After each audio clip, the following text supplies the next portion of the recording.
C'est parti. C'est parti. C'est parti. Bonjour à tous. Bienvenue en stage botanique dans le massif de la Seine-Baume.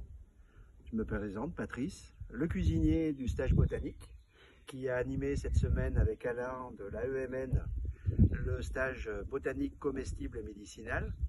Et aujourd'hui, je vais vous présenter une recette très facile à faire que vous pourrez faire avec toutes les fleurs qui vous entourent. Alors bien entendu, des fleurs comestibles. Ici, on est dans une plante méditerranéenne où on peut trouver, bien entendu, à partir du sud du Vercors jusqu'au bas de la mer, on va dire. Ici, on a des petites fleurs bleues violacées qui sont magnifiques. Ici, que l'on appelle l'aphilanthe de Montpellier. Voilà, aphilanthe de Montpellier qui est une fleur à une saveur très sucrée. Voilà, qu'on pourra utiliser soit tel que, par exemple, sur des salades pour agrémenter vos salades, qu'on peut aussi augmenter en présentation des plats. Et c'est une fleur qui est intéressante parce que on va dire dans les ingrédients comestibles que l'on connaît au niveau culinaire, le bleu existe pratiquement pas en cuisine, sauf la myrtille. Voilà, mais très peu de plantes existent, ou très peu de légumes existent. Alors, un peu l'aubergine, mais c'est plus violacé foncé. Et là, on a une petite fleur qui est super sympa.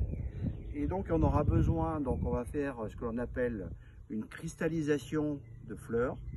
Donc, c'est le même principe avec toutes les fleurs. On peut faire, par exemple, la violette cristallisée, on peut faire la pâquerette cristallisée, on peut faire la filante cristallisée. Beaucoup de fleurs comme ça où on pourra justement mettre en place une cristallisation de la fleur.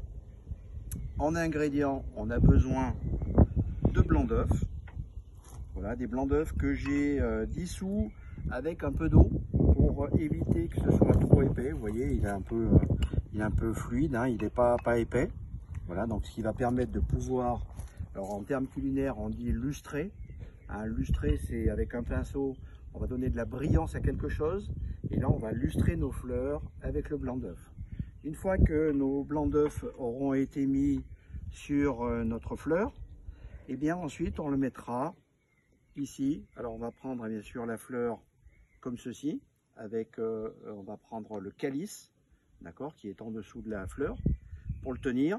Et ensuite, on mettra dans le sucre. Et ensuite, il suffit juste de faire sécher la plante. Donc, le principe est simple. Donc là, je mets ici avec mon pinceau. Je trempe un peu, je mets avec mon pinceau, vous voyez. Et là, il suffit juste ensuite de mettre sur ma plante du sucre.